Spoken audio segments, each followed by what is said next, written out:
Sri Sai Satcharita, Chapter 31. In this chapter, Hemadpant describes the passing away of certain devotees and a tiger in Baba's presence.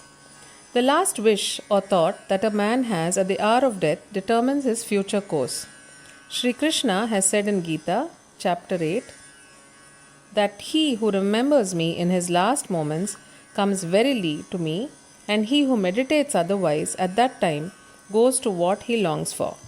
We cannot be certain that we can entertain a particular good thought in our last moment, for more often than not, we are more likely to be frightened and terrified by death. Hence, constant practice is necessary for enabling us to fix our mind on any desired good thought at any moment.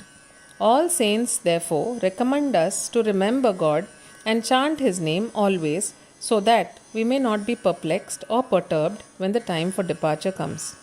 The devotees, on their part, surrender themselves completely to the saints, fully believing that the saints would guide them and help them in their last moments. A few such cases will be noted here. A Chennai sannyasi named Vijayanand started on pilgrimage to Mansarovar. En route, on hearing Baba's fame, he halted at Shirdi. There he met one Somadevaji Swami of Haridwar and inquired from him about the Manasarovar trip. The Swami told him that the Sarovar was 500 miles above Gangotri and described to him the difficulties of the journey, that is, plenty of snow and the change of dialect every 50 kos, and the suspicious nature of the local people who gave a lot of trouble to the pilgrims on the way. On hearing this, the sannyasi was dejected and cancelled the trip. Then, when he went to Baba and prostrated himself before him, Baba got enraged and said, "Drive out this useless sannyasi. His company is of no use." The sannyasi did not know Baba's nature. He felt discomforted, but sat there watching that were going on. It was the morning darbar and the masjid was overcrowded. Baba was being worshipped in various ways. Some were washing his feet, some taking the tirth or holy water and drinking it heartily, and some touching their eyes with it. Some were applying sandal paste and some scents to his body. And all were doing these things, forgetting the distinction of caste and creed. Though Baba got enraged with him, he was filled with affection for Baba and he did not feel like leaving the place. He stayed in Shirdi for 2 days when he got a letter from Chennai stating that his mother was very ill. He felt very dejected and wanted to be by his mother's side, but he could not leave without Baba's permission to return home. The omniscient Baba, knowing the future, said to him, "If you loved your mother, why did you take sannyas? Attachment makes misuse of an ochre garb. Go and sit quiet at your lodging. Wait with patience for a few days. In the Vada there are many robbers. Bolt your doors and be very vigilant. The thieves will carry everything.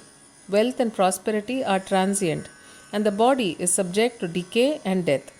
While knowing this, do your duty, leaving all attachment with the things of this world and next.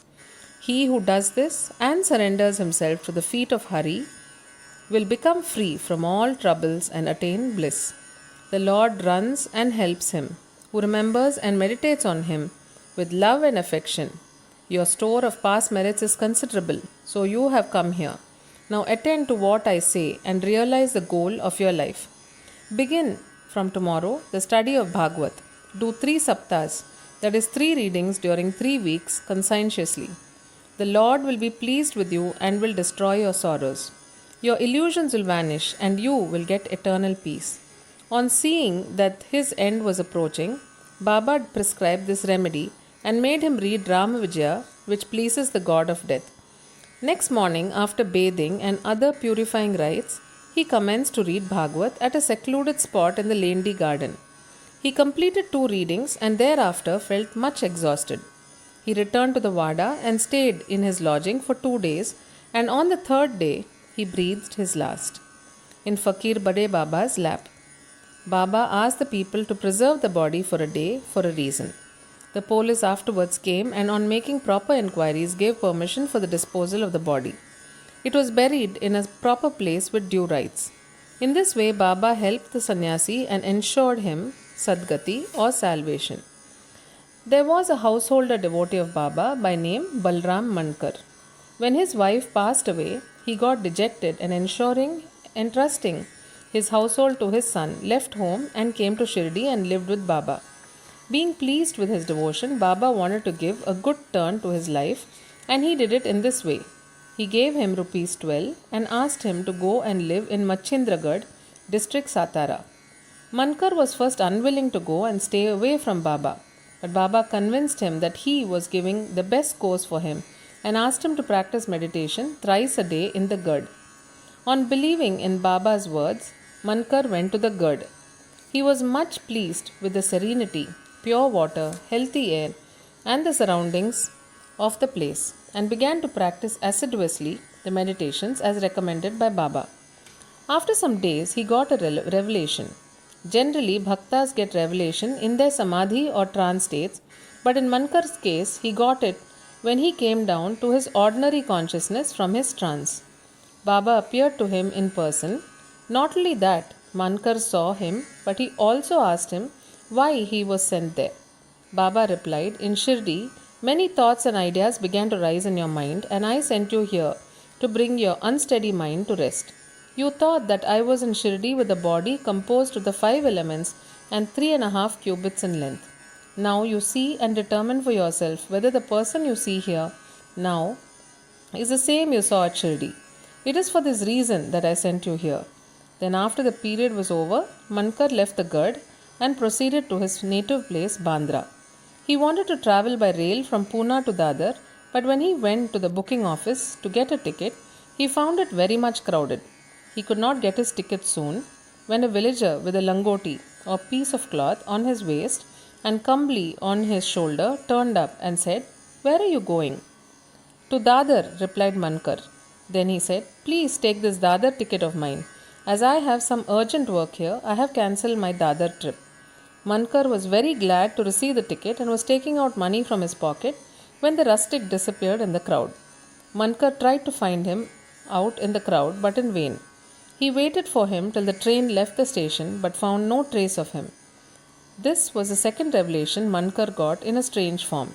Then Mankar, after visiting his home, again returned to Shirdi and remained there at Baba's feet, following his bidding and advice. In the end, he was very fortunate to leave this world in the presence of Baba. Hemad Pant gives no particulars regarding Tatya Sahib Nolkar except the bare mention of the fact that he gave up his ghost in Shirdi. A brief summary of his account that appeared in the Sai Leela magazine is given here. Tatya Sahib was a sub-judge at Pandharpur in 1909 when Nana Sahib Chandorkar was Mamlatdar there. Both often met and exchanged words. Tatya Sahib did not believe in saints, while Nana Sahib respected them. Nana Sahib often told him the Leelas of Sai Baba and pressed him to go to Shirdi and see Baba. Nolkar finally agreed to go to Shirdi on 2 conditions. 1. He must get a Brahmin cook. And 2. He must get good Nagpur oranges for presentation. Both these conditions were providentially fulfilled. A Brahmin came to Nana Sahib for service and he was sent to Tatya Sahib, and a fruit parcel containing 100 beautiful oranges were received by Tatya Sahib, the consignor being unknown. As the conditions were fulfilled, Tatya Sahib had to go to Shirdi. At first Baba was much enraged with him, but by and by Tatya Sahib got such experiences that he was convinced that Baba was God incarnate. So he was enamored of Baba and stayed there till his death. As his end was approaching, sacred literature was read out to him, and at the last hour, Baba's Pada Tirtha was brought and given to him for drinking. Baba, on hearing of his death, said, "O Tatya went ahead of us. He won't be reborn." The story of Megha has been already described in chapter 28. When Megha died, all the villagers followed the funeral procession. Baba also accompanied them and showered flowers on Megha's body. After the obsequies were performed, tears flowed from Baba's eyes, and like an ordinary mortal, Baba showed himself overcome with grief and sorrow. Then, covering the body with flowers and crying like a near relation, Baba returned to the masjid. Many saints have been seen giving Sadgati to men, but Baba's greatness is unique. Even an animal like a tiger came to Baba's feet for being delivered from demerits. It is this story which will be narrated now. 7 days before Baba passed away, a wonderful incident happened at Shirdi. there came a country cart and stopped in front of the masjid. A tiger was on the cart, fastened with iron chains, with his agonized face turned to the rear. It was suffering from some painful malady. Its keepers, three dervishes, had been taking it from place to place and making money by exhibiting it. It was a means of their subsistence.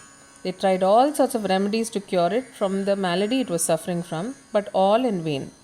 Then they heard of Baba's name and fame and came to him with the animal.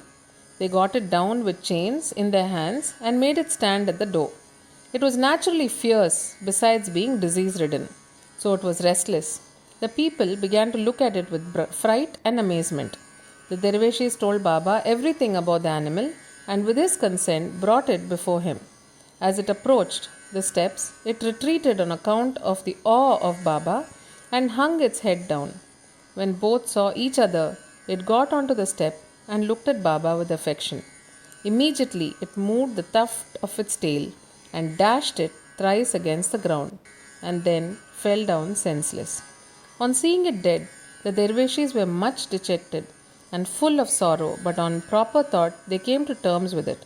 They considered that as the animal was diseased and nearing its end, it was very meritorious on its part that it met its death at the feet of Baba.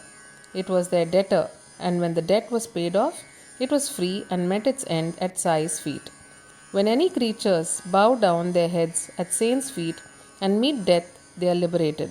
Unless they have got a good store of merit on their account, how could they get such a meritorious end? Bow to Sri Sai. Peace be to all.